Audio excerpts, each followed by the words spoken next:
পবিত্র মক্কা এবং মদিনার ইমামরা কোন মাযহাব অনুসরণ করেন বিষয়টা অনেকের কাছেই জানার বিষয় এবং অনেক হুজুররা এই বিষয়ে বিভ্রান্ত ছড়াচ্ছে। আজকে সরাসরি কাবার ইমামদের মুখ থেকে জেনে নিব তারা কোন মাযহাব অনুসরণ করেন। চলুন ভিডিওটি শেয়ার করে দিবেন। ইখওয়াতুল ইসলাম ومن فضل الله على هذا المنهج السلفي الصحيح أن كتب الله له البقاء والانتشار بينما تعيش كثير من الشعارات والدعوات العثار والاندثار. ولقد تفيأت بلادنا المباركة بلاد الحرمين الشريفين في تاريخها الإسلامي المشرق عقيدة سلفية ودعوة إصلاحية تجديدية أسفرت عن التمكين المكين لهذا الدين المتين بعد المراغمة مع جحافل الزيغ والباطل التي اندحرت بفضل الله فليلة العلمين.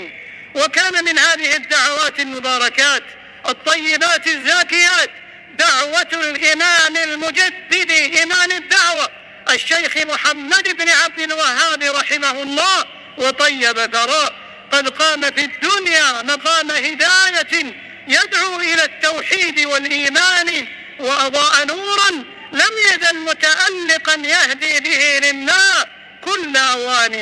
لقد كانت دعوة الإمام محمد بن عبد الوهاب رحمه الله دعوة تجديدية لمن درس من معالم الملة والدين، تصحيحية لما فسد من معتقدات بعض المسلمين، حاربت البدع والخرافات والآراء الشاذة والضلالات.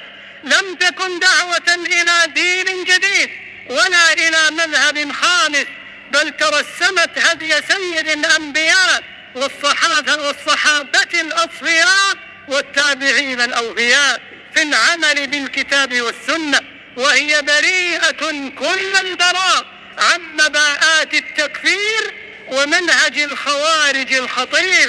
ومع ذلك لقيت هذه الدعوة الإصلاحية من المزاعم والافتراءات والتشويه والشائعات الغفير والكثير.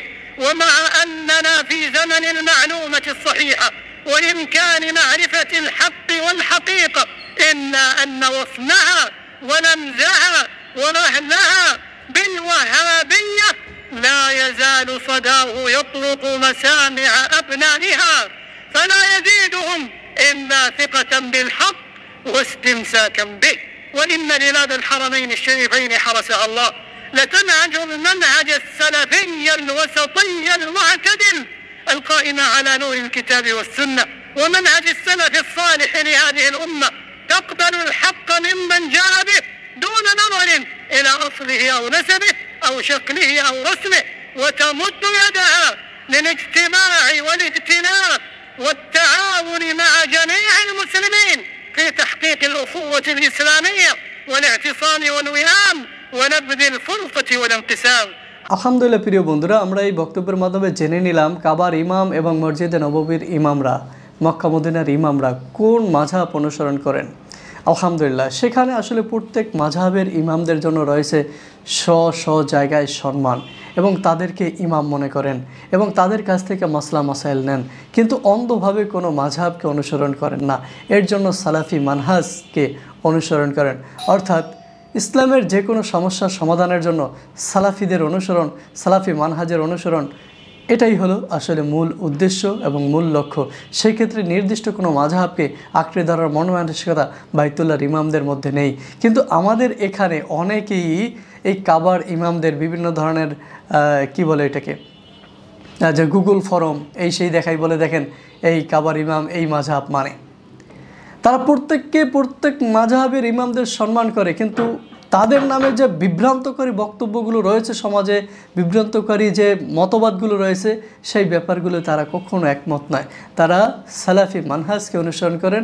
তা আমরা বলতে পারি সালাফি আহলে হাদিস এই যে মানহাজ, এই যে নীতি এবং এই যে আদর্শের উপরে রয়েছেন কুরআন এবং সহিহ হাদিস এবং রাসূল সাল্লাল্লাহু আলাইহি ওয়াসাল্লামের পরবর্তী 3 প্রজন্ম, তারাই হইল তাদের অনুসৃত পথ এবং পন্থার মাধ্যম। আলহামদুলিল্লাহ, এই ভিডিওটি শেয়ার করে দেবেন, কারণ অনেক মানুষ এই বিষয়টা জানতে পারবেন কাবার ইমামরা আসলে কোন মাযহাব বা কোন মানহাজ ফলো করেন। আলহামদুলিল্লাহ আমরাও সালাফি মানহাজের অনুগামী হব, অনুসরণ করার চেষ্টা করব। আল্লাহ আমাদের প্রত্যেককে তৌফিক দান করুন, আমিন।